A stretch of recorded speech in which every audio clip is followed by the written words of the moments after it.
Hello, my name is Rick Singer. I'm the Chief Academic Officer of Getting Into College and the CEO and Master Coach of The Key. Over the last 20 some odd years, we've helped tens of thousands of kids get into school of their choice. It's my goal today to teach you how to find the right fit college for you.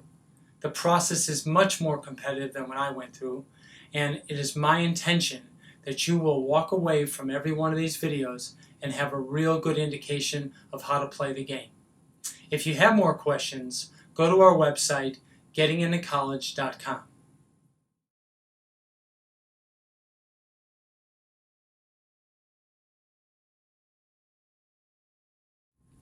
So, the fourth criteria is GPA. Now, we've already talked about rigor, we've talked about extracurricular activities and brand, we've talked about class rank, and now we're on GPA. So when I talk to families, most of the time, they think that GPA and test scores are going to be first and second. But it is actually fourth. And you may ask why? Why would it be fourth? Well, when I went to school many moons ago, if we had a 3.2 or a 3.5, we were considered brilliant. In today's world, when you have a 3.2 or 3.5, you're considered very average.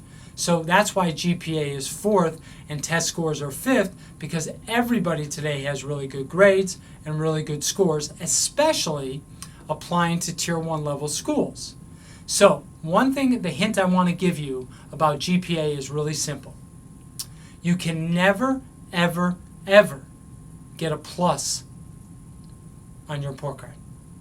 You can only get minuses. So we plug every family and every student all the time and push them that they never ever get a plus on the report card. So what does that mean?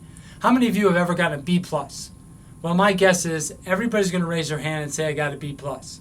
And when you got your B plus, what happened? You came home to your mom and you said, Mom, I was so close to getting that A.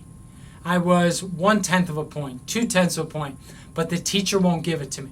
So of course, first thing you do is you make an excuse and you say it's the teacher's fault instead of really being your fault and empowering yourself to say, I need to change and make a difference. Why do we not want to get pluses and we only want to get minuses? The reason is simple. Every college is going to recalculate your GPA. Why are they going to recalculate your GPA? Because some schools have more honors and AP courses than others, and they have to standardize this across the board. So they make this fair for everybody. So why does this student have a 5.2? And why does this student have a 4.3? And why does this student have a 3.8? But in reality, if you look at their transcripts, many of the classes are the same. It just depends on how that high school is scoring the GPA. So when every college gets the transcript, they're going to recalculate GPA. So let's get back to pluses and minuses. So this is really critical. I want to make sure you really get this. And that is that a B plus, you'd only get 3 grade points to the colleges. A B is worth 3 grade points, and a B minus is worth 3 grade points.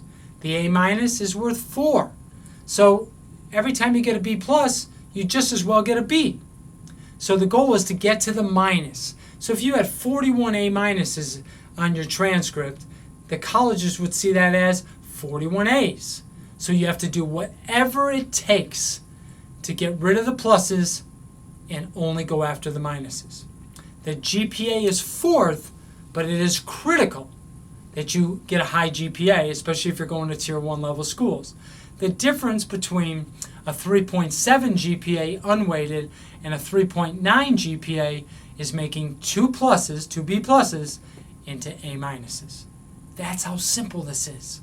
So do whatever you can to get rid of those pluses and work hard to get the minuses. If you have more questions about GPA, please go to gettingintocollege.com and we are there to answer your questions. Thank you so much and have a great day.